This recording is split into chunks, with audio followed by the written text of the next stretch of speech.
This is oh so curious. It's three curious minds trying to tell time.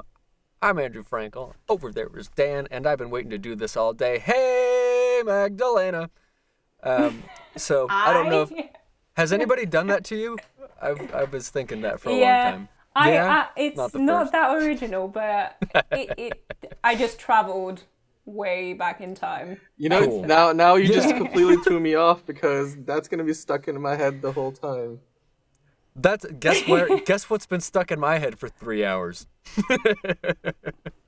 Anyway, today's gonna be a little bit different because we're doing some comparative literature.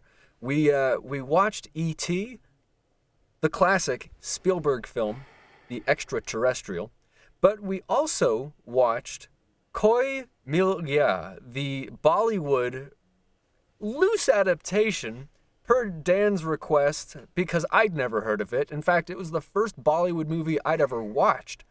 Spoiler alert, it was delightful. I really liked it. But we're going to take a look at both of these movies and sort of see what makes an adaptation good, what's different about them, and really get into which is better. What did you guys have any gut feelings, Mags? So as you guys know, that was the first time I've ever watched both of those films. And yeah, there was a reason why I've been avoiding watching E.T. Even though I know it's classic, film, like I should have watched it. But yeah, I find it very uncomfortable, and I found E.T. very uncomfortable. However, the story was great. I really, really, really enjoyed E.T. The other one, not so much. No? But I know Dan has completely different view. Well, Dan, didn't you grew up with that one? You grew up with Koi Mil Gaya, right? Yeah, no, that is a movie that to me was what probably for a lot of people, growing up with E.T., what that E.T. was to them. So it was a seminal film for me in the sense that, I like to state it as if for everybody, there's probably you can count it on one hand, a very small number of movies that will always hold a very special place in your heart because they're not just movies that you watched and loved and liked. Like, granted, people have those movies that, this is the best film that for a lot of people, that this is the best film that I think ever was made. But for me, it's, right. It's more than that in the sense that I'm not saying it's the best film ever made, but it's one of the films that, most matters to me. Yeah. Really? I'm sorry, Dan. Which, hey, look, I went into this. I think so. I'll give up a behind the scenes secret here. I originally pitched this idea of let's compare remakes or adaptations between different film industries from around the world, and let's compare, let's say, the Old Boy remake that Hollywood did for the original, or let's compare a Bollywood movie to a Hollywood movie. And I think when I went into this, I was like, I have no idea how you guys are going to react to it. Hopefully you will like it. But did you watch a lot of Bollywood movies growing up? Me? Yeah. Yeah. Absolutely. You did? I don't know if you guys know this about me, but I was born in Pakistan, and then basically I moved to the UK when I was 9, and then I lived there for 3 years, and then I was in Manchester, and then from there I moved to the US in 2007. So oh my gosh. I grew up with Bollywood movies. Like that was the vast majority of what I watched for a while. The problem with, maybe not the problem, because this is not the first Bollywood film I've seen, but I just forgot how long they are. I thought if they removed the dance sequences and the songs and stuff, I think the film would have been 1 hour, 30 minutes long in total. Yeah. I feel like the dance sequences made it extremely, extremely long for me, and it was, I don't know, perhaps it's me and, my attention to films is shortened now. I don't know. What about you, Andrew? Did you find it long? Did you feel like? I'll just say, as my first Bollywood experience, I was very charmed. It is so different from Hollywood. and it is so really it's a much more charming medium. It's like a completely different medium. It takes film back to being performance, and like they kind of know, like, hey, guess what? We're pretending. We're pretending. Everybody knows this is pretend. And then there's singing and dancing, and it's like it's lighthearted and fun and good natured, and I mean it was so it puts strange. A smile. And I will also say this: I watched it without subtitles. Oh wow! Really? Oh wow! Yeah. And why? Because, well, first of all, sometimes they actually speak English, and I was like, that was English. That's true. But the action is so clear, and the direction is so clear that you don't need to know what the specifics of the words are. You can follow the story perfectly. And anything that isn't super clear, they say in English, and I go, oh, okay. Yeah. That gives me some context. But, honestly, sitting through E.T. was tougher for me. Yeah, I mean, I'll say this. I think the E.T. as a movie probably here, because I agree with you. I think it's, and here's before I go in too many directions, let me kind of like condense down my thought. Bollywood today versus Bollywood in 2003 is two very different things, because as an industry as a whole, if you watch movies that are being made today or that are considered like the best of the best in Hollywood and Bollywood today, it's more closer to what you see in Hollywood. It's there's less songs, movies are shorter in runtime. The story tends to follow more of the traditional Hollywood 3-act structure than movies back, let's say 19 years ago did, or 18, 19, however long, 2003, let's do the math, almost 19 years. So yeah, I mean, this movie kind of is from a different time. So I think it's a very different comparison, because I think Hollywood, for the most part, 1980s to now, 3-act structure, run times, production values are very similar. I mean, you can talk about the budget and stuff as we go along. E.T. was made for a fraction of what most movies today of its ilk will be made for. It was like 10 million. It was 10.5 million roughly. Very small. For 1998, right? 1982. Yeah. So 82, sorry. For 82, it's very, very small number. But today, and the runtime. So the runtime, I mean, songs in Bollywood movies is like a given. I think you'd be hard-pressed to find Bollywood movies that don't have songs. Yeah. And back in those days before, I think it was not until like the mid-2010s that movies really started to kind of veer away, where they were like, not every Bollywood movie needs 5 or 6 songs, and then songs used to be longer. So the runtime used to get pushed because of it. Yeah. Because I have some experience in dance and stuff, so it's not, and I love musicals. Yeah. Like, that's why I do like Bollywood films. However, this one in particular, it felt like the songs were 3 times longer than it should have been. Like, actors had 3-4 costume changes in one sequence. It was really over the top. Which, by the way, that style of song, like music videos or whatever you want to call them in movies, was very common. Like multiple costume changes. Was it? And actually, by comparison to what bigger movies, because this was a movie that was big, but it wasn't like the biggest 2 or 3 movies that came out that year in Bollywood.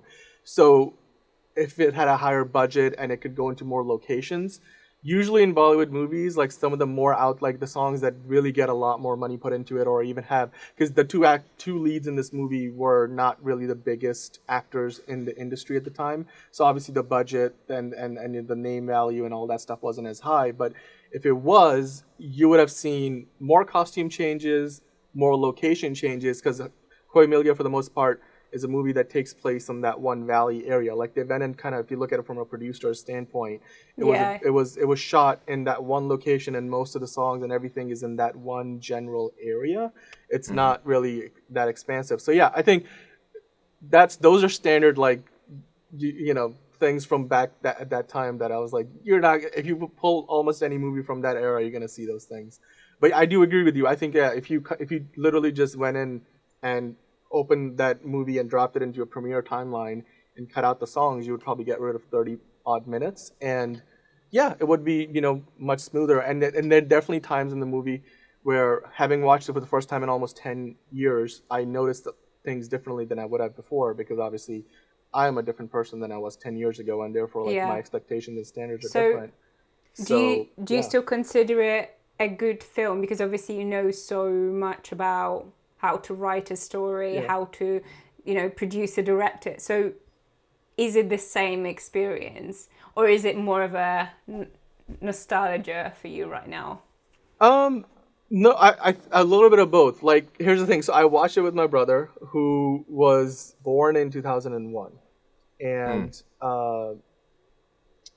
so for him, he was 2 years old when this movie came out. Basically, he didn't know what the hell it was, and he's seen it far fewer times than I have. And this is like the last time I watched it, I was probably around how old he is today. So again, like, very different experiences, and I've seen it almost twice as much as he has. So the movie holds.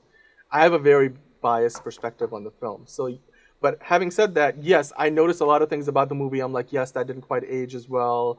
But again, I qualified a lot of those things where I was like, yes and no, because I understood, like, this is a movie from a very different time. It's also a movie with for example, our producer Brian just pointed out to us that this was, India, or like Bollywood in general. But we shouldn't generalize, because Bollywood is only one part of the Indian film industry. There's like 6-7 other industries that are there, like huge. Bollywood, Tollywood, Hollywood, like, in different languages like Tamil and Punjabi and Telugu. Like, there's other parts of the Indian film industry that are actually in some ways bigger and make more money in terms of the movies, that like the biggest movies in those Indian film industries make more money than the biggest Bollywood movies do, which is insane. But anyway, without going on that too much, this was, I think, India's third science fiction musical with elaborate special effects. Like, which sci-fi honestly, movies, you don't see science fiction musicals that often. Which no, is great.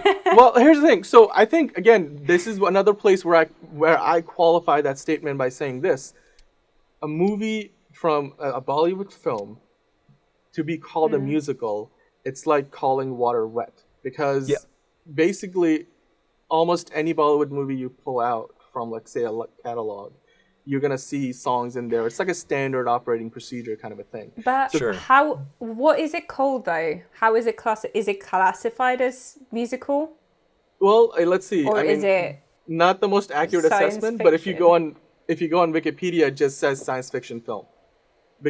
Interesting. Because it isn't. So yeah, again, like in Hollywood, if you like watch La La Land, it's gonna be a musical, because musical in Hollywood is a genre, whereas in Bollywood, musical is not really a genre.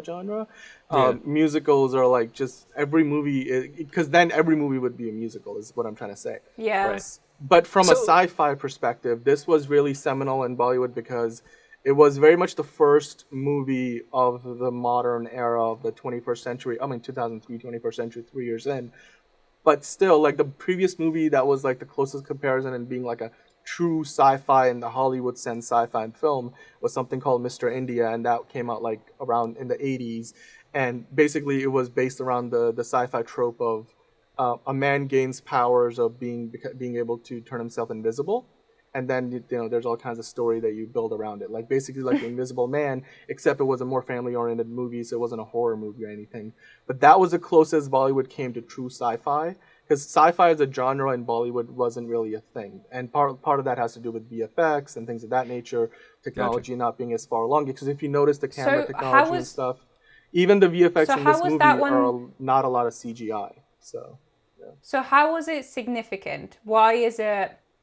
So obviously because it's a remake, but like, why is this one?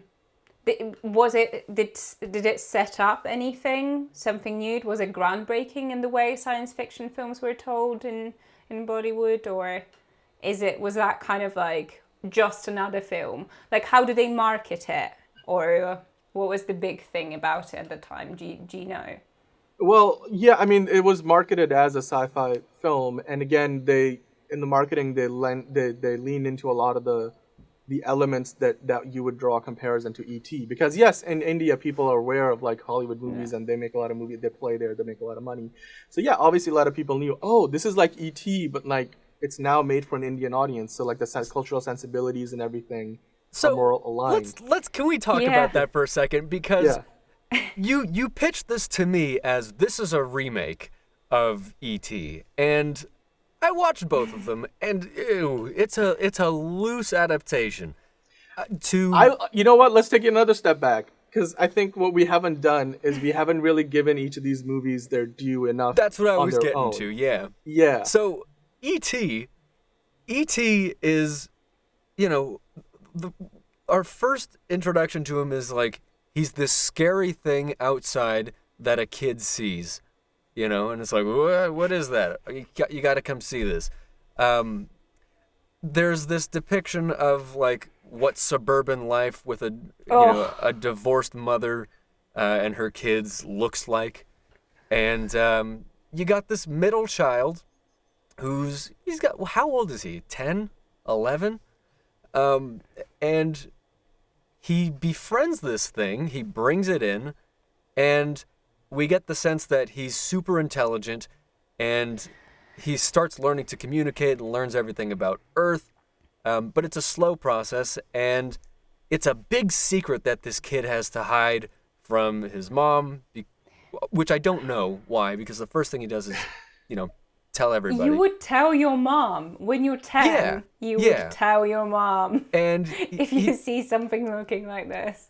And, we get this implication that they have somehow bonded mentally. They're connected. It's been suggested that, the kid's name is Elliot and the alien's name is E.T., and that's deliberate, that both start with E and end with T, and that's supposed to be like, they're bonded. Yep. And we get this sort of telepathic, we don't really know. It does sort of keep the audience at a distance and in wonder, being like, what is E.T.? What does he do? What are his powers? Which is kind of nice, because it's not like saying, I have heat vision and I'm using my heat vision, and that's what it's like. It wasn't so explicit, which was nice. I just wish he looked different. He's a creepy looking alien. Yeah. It's slimy. Nope. I wish they looked like Ewoks from Star Wars, or I don't know, something a lot more. And funny enough, Steven Spielberg does a lot of Star Wars references in his film, obviously because him and George Lucas were friends. But I thought, I don't know, why can George Lucas make very likable aliens, whereas here it's not? I don't know, it was not my cup wrinkly, of tea to he's watch kind visually. of bulbous, his neck expands and contracts for no real reason. That was it's no, yeah, it's an uncomfortable. He's ribbed along his neck. It's a very odd, long, spindly fingers. It could have been done better. No, I think. Yeah. Let me just kind of mention this. I think this is maybe a good comparison, right? So, I feel like the character design, when you look at it objectively on its own. I mean, if you compare it to what the other movie we were going to talk about, Cornelia, character designs couldn't be more different. But on its own, I think when you look at like what they were probably thinking is, the gray aliens from the UFO phenomenon. I think they were thinking that, but make it a little more kid friendly. So when you so the character design is still, I think there's a certain childlike wonder, like that can come from it.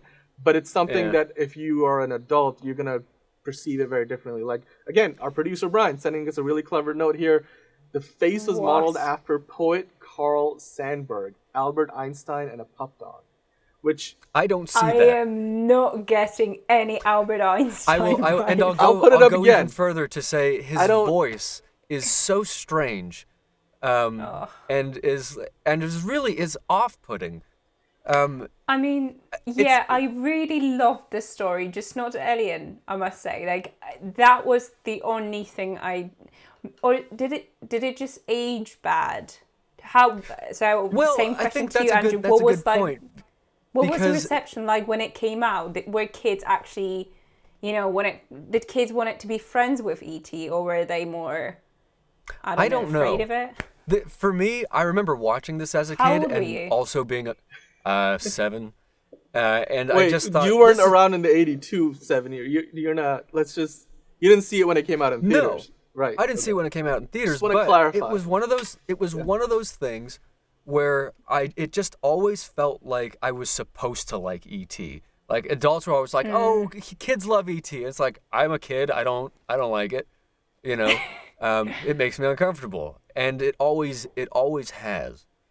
I think to your point, the technology here, like, there's no real CGI. It's not. This is animatronics. This was like what you would see on a Pirates of the Caribbean ride. You know, it's like fake skin. It's robotic parts. It's uncanny. Yeah.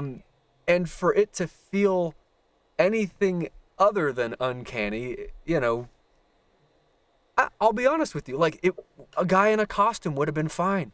I agree. I mean, I think they went a little too far because it's one of those things where I think you can say this about Star Wars to a certain degree, where yes, people who have discovered Star Wars for the first time years after the movies came out, the originals, I mean, like the literal original trilogy, not the sequel or That the would be me. prequels. Yeah. I didn't really discover Star Wars proper. Like, I knew about Star Wars, I'd seen parts of it. I didn't really discover it proper, like, went through and watched all the originals and then the prequels until, like, the mid to late 2000s.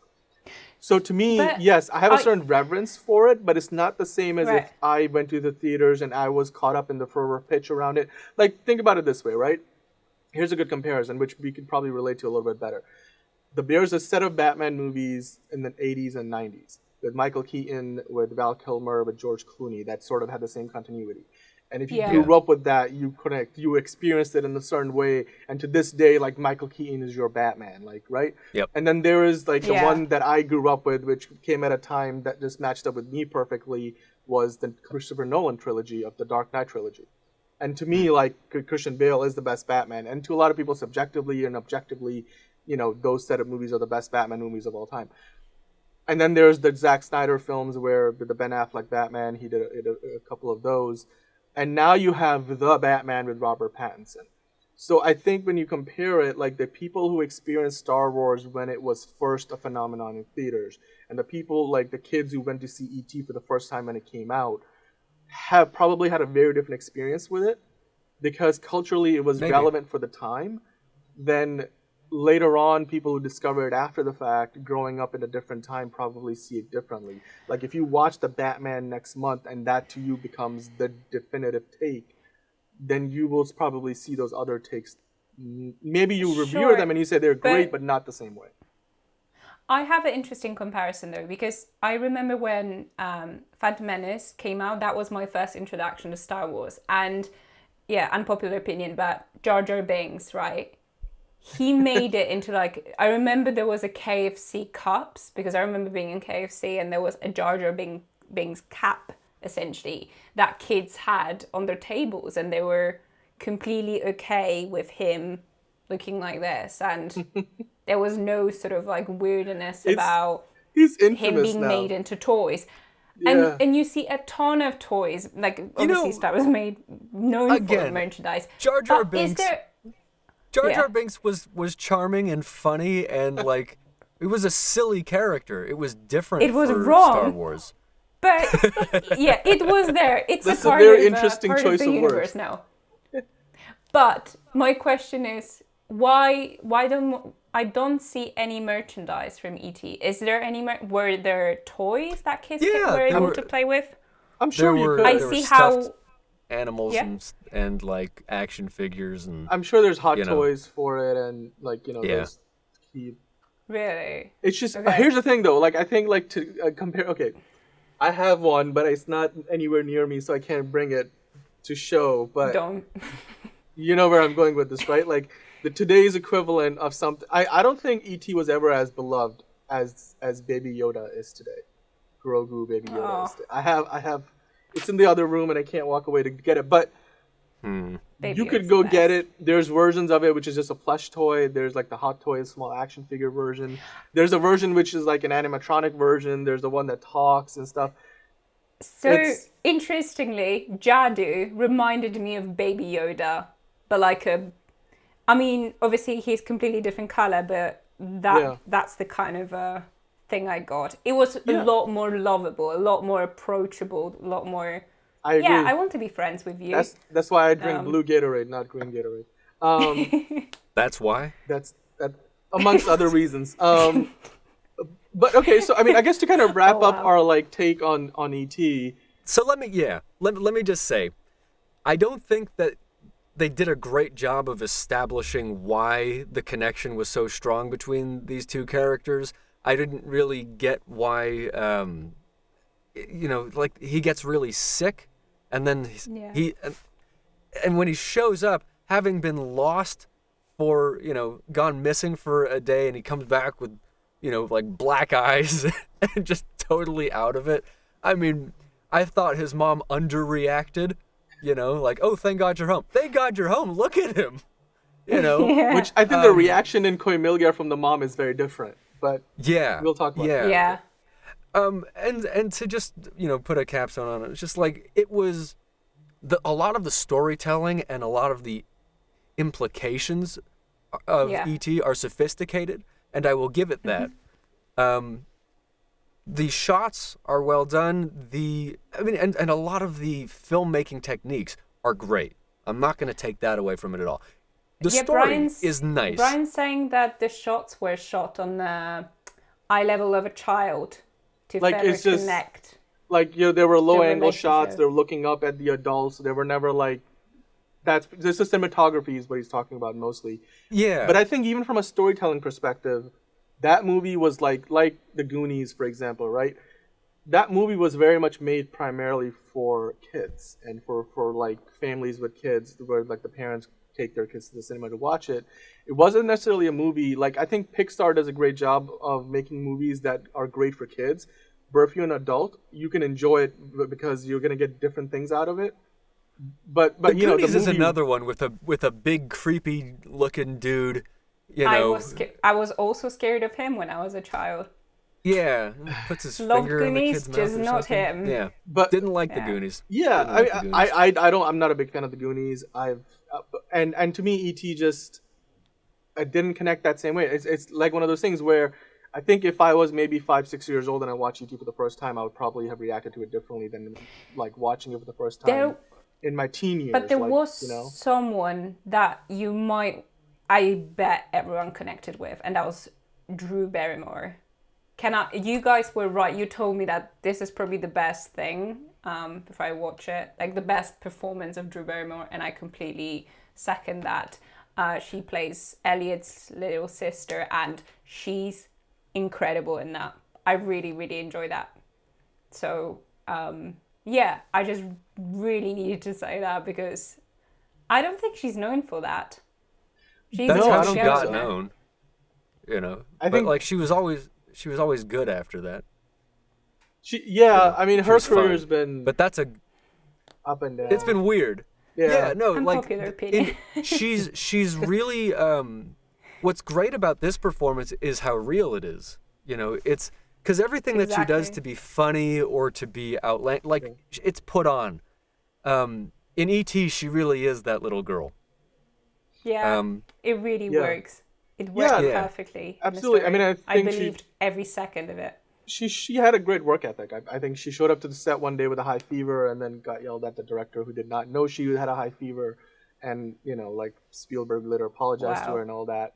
Yeah, but I think we're going on a tangent. I think overall, yes, the movie was good, but I just don't think that movie ages quite well because to me the definition of aging well is, can an audience today, from whether it's just target demographic or otherwise, connect to the film?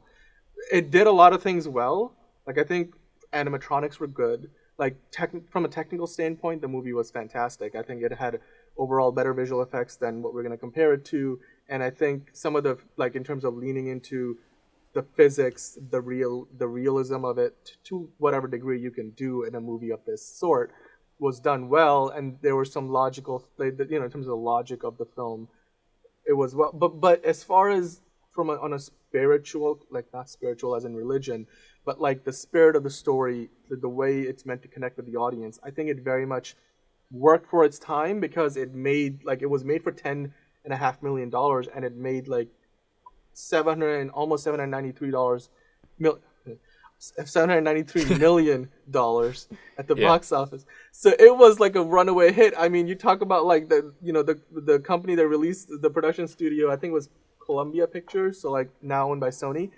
They probably like raked in cash head over heels. Like it's 10% like of the budget just went to alien creatures, which is like $1 million, which is a significant chunk. But still, like overall, the movie was financially successful, and I think it was critically successful. It got nominated at the 55th Academy Awards 9 times, like 9 nominees, and it ended up winning Best Original Score, Visual Effects, Best Sound Editing, and it also won 5 Saturn Awards and 2 Golden Globe Awards. Okay, can I just say, Blade Runner came out in 1982. So when you compare Blade Runner and E.T. You're hurting me. Stop hurting me. I don't think that...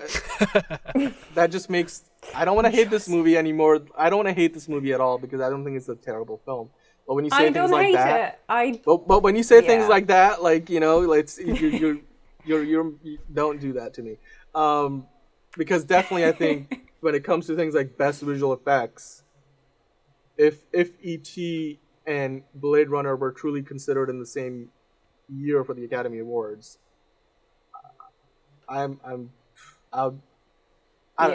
no, let's not go there. I know. I looked it up. Blade Runner, I don't know.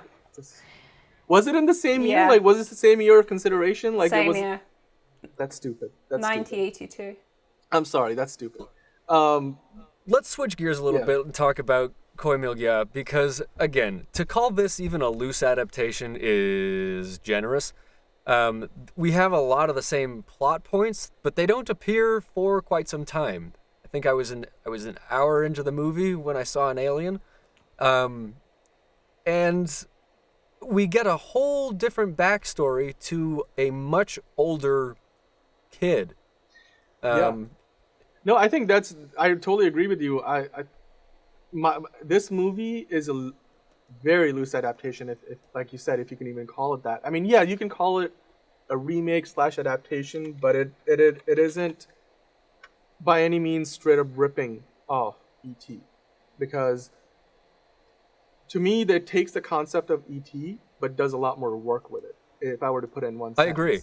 You know, like it focuses on the main character of what's his name, Rohit Mehra. Yeah. So, and that's played by the way, the actor who plays the lead in this film is the son of the director. If you guys did not know that. Really? Yeah. Oh wow. Hrithik Roshan is the name of the actor who has since then become one of the biggest actors in all of Bollywood history. He's one of the best dancers in Bollywood history too. If you probably know. He was really great. Is.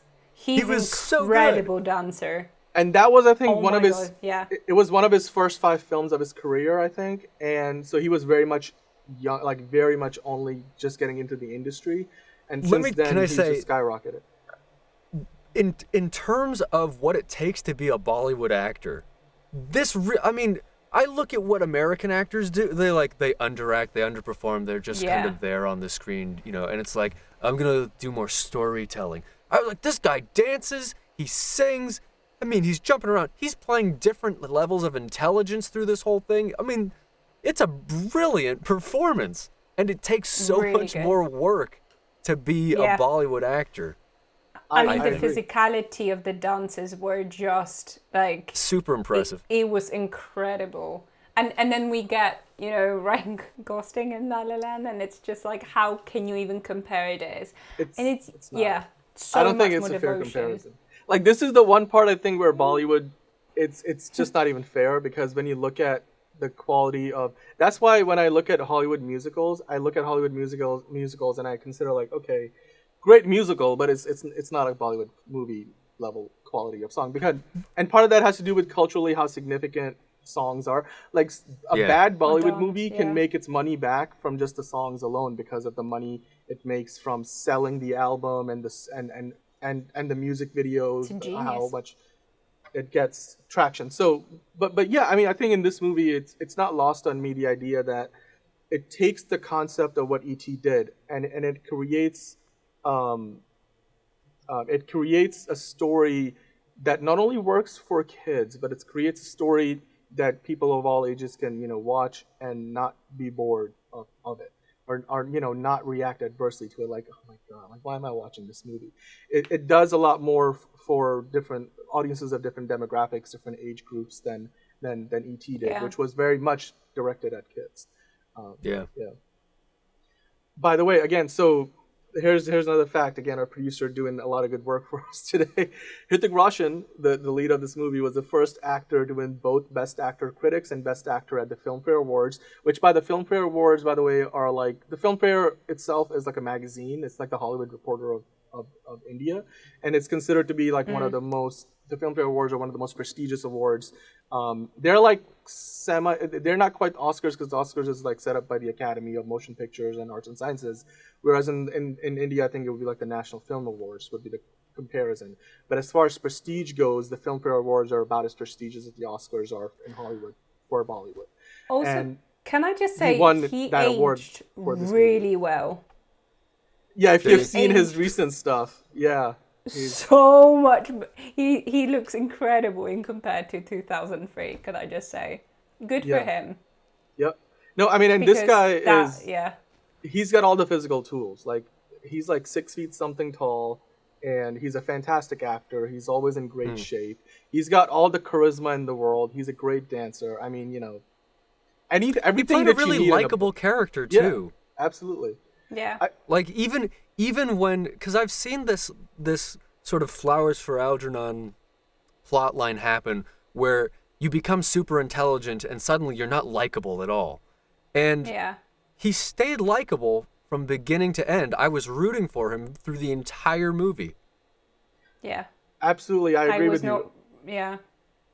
No, I was not rooting for the girl as much as for him. I just wanted him to succeed, like from the start to end. So yeah. Yeah. No, this is he better than our Elliot? How do we compare him to Elliot? Well, I don't think it's a fair comparison, but yeah. And how? Okay, so should we explain what? It's quite different because he's an adult playing. No, he's an adult in the mind of with the mind of a child, essentially. Yeah. That's how. So, yeah, essentially, the way it's sort of in the marketing for the movie, and as well as the way they sort of described it in the behind the scenes features.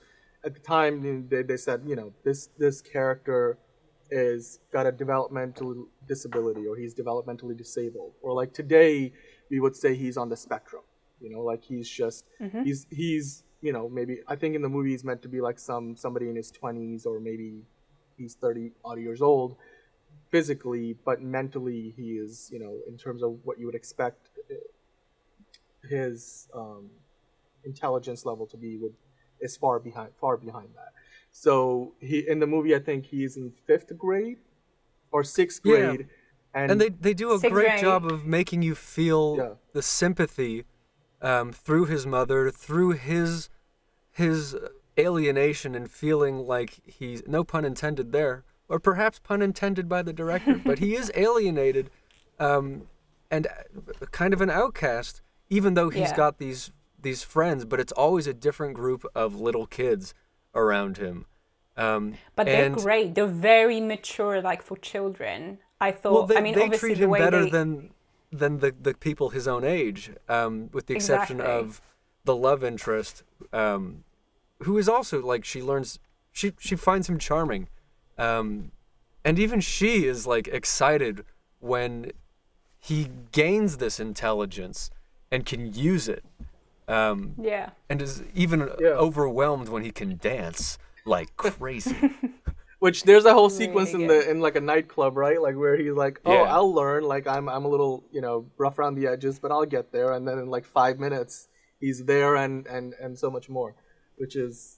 That's kind of the charm of the Bollywood movies at the time, which are like, oh my God. Basically back then, a lot of Bollywood movies used to use songs like, as a means to progress the story a lot faster than it would if you had to do like a sequence of scenes to show character development. Whereas in a song, you're like, okay, we're dancing, singing, and all of a sudden the character goes through some major transformation. And, like in that one song that we were referencing now, like he goes from barely being able to dance at the beginning to becoming like the best dancer in the building by the end of the song, right? Possibly the world. Possibly. He was really good. Yeah. But and then on top of that, you know, we learned that the reason he's gaining all of these abilities is because of the alien. The alien has endowed him with these gifts. And he's not E.T., right? He's Jadoo, which Jadoo. means magic. Yeah. Yes, which I think is spelled Jadoo or Jadu, depending on how you want to say it. But yeah, it stands for it translates to magic from Hindi to English. Magic. And I think, you know, like the alien understands the character and is so generous with him. And that relationship is not something that we see in E.T. We don't understand why Elliot is connected other than that they have this link. It's explicit, and you know he thanks Jadoo, and like when he leaves, and he's able to leave him with the gifts. It's the ending isn't I'll miss you. It's thank you so much for everything. Yeah, I'm gonna do the best I can with these gifts. That's such a nice ending. It really is. I mean, and that's to me part of what makes this movie so much more fulfilling than E.T. Because I think, like, I watch this movie and every time, and I feel like a certain sense of satisfaction and what do you call like a release? Like, you know, what is? I'm looking for a very specific word. Like when a character gets closure. Huh? Closure. Yeah, like I that's not exactly the word, but still, you feel like you've gone on a journey that's complete and you've left it at a catharsis. Yes, that sense of catharsis in this movie, I think, is the biggest thing that makes it stand out from E.T. Because I just never got that from E.T. I just never thought that movie connected with me on that level. So this one does. In very much the same way as the movie, E.T. as a film just sort of stops by, creeps you out, makes you think, and then disappears, and you go, huh? And it's got a good score, but then you cannot top that with, you know, I mean, Bollywood tops that times million, you know, with the songs. Right. Like, I know I started with a very negative opening. I didn't like it. I didn't like the experience of watching it, but there's a lot more better aspects of it than E.T. If I had to choose the one, I would definitely go with the Koi Milgya. So here's what I'm thinking is I wouldn't have the appreciation for Koi Milgya without watching E.T. And on top of that, you know, as my first Bollywood experience, I was delighted, and I will end it there. That's what I'm gonna say. Yeah. No, I gotta be honest. I think the visual effects in some ways weren't as good as what we saw in E.T. because Hollywood just had, you know, better tools. Even though you're comparing 1982 to 2003, but I like to think that back then Bollywood was a good 2 decades behind in technology in terms of production quality and everything from what Hollywood has. Because, you know, Hollywood had Star Wars happen. Bollywood did not really have anything of the ilk that kind of drove that level of advancement. But yeah, I think the VFX, what they did a lot, they took their limitations and they leaned into them, because you see a lot of, like, when the alien spaceship comes in, that's clearly a miniature, right? Which is exactly what they did with E.T. in 82, because they were like, it's going to be more realistic than doing a CGI model in 1982. And in 2003, they were like, yeah, well, our CGI ain't that good, so we were going to do what they did in 82 with E.T. But I think just quickly touching back on the creature design, it's, to me, just night and day. Like, I think the creature design is so much better. Because, like you guys said, like, it's closer to Grogu or like, you know, Baby Yoda than like Yoda. E.T. is like, you see that sitting on somebody's shelf at home. It's likable. Yeah, you're like, what the hell is that I think the color helps. Absolutely. Yes. I think color helps because he's blue. He looks like nothing you've ever seen before. I'm not saying E.T. did look like something we're familiar with, but this is just completely, you know, out of this world as it's meant to be. Like, it works. No, absolutely. It's spot on. I mean, here's the other thing. I'm just gonna say this. This is a fun fact that you guys, I don't know if you noticed it or not, but they show it when there's a shot in the movie where the alien and Rohit and Jadu like shake hands. But if you notice, Hrithik Roshan in real life, one of his hands, he's got like a double thumb. And that's like if you notice, there's a shot in the movie where they show like them shaking hands, and you see the two thumbs. And I'll put up this picture again. If you notice on the right image, you see the alien has a double thumb, like on the hand. He's got like the double thumb going on. And that was a part of the creature design where they were like, oh, you know, Hrithik Roshan in real life has this. It's like a something that he's had from birth, some kind of a, you know. I don't know what exactly to call it, but it doesn't, I think, affect his ability to do anything. It's just like a very unique feature where he's got a double thumb on one of his hands. I forget if it's his right or left hand, but then they were like, let's make the alien have that too, and then it sort of creates that. It's like a subconscious means to like create that connection. I don't know if you guys notice it at all, but I've seen enough movies with him to know, like, and to kind of see that enough to realize that. And it's not something I'm pointing to saying, oh, that's so creepy, weird. I'm saying, you know, in this movie, they did a really good job of using honoring that to their advantage and honoring it, and not because here's the other thing. They made a decision very early on, I think Hrithik Roshan did in his career, to not hide that.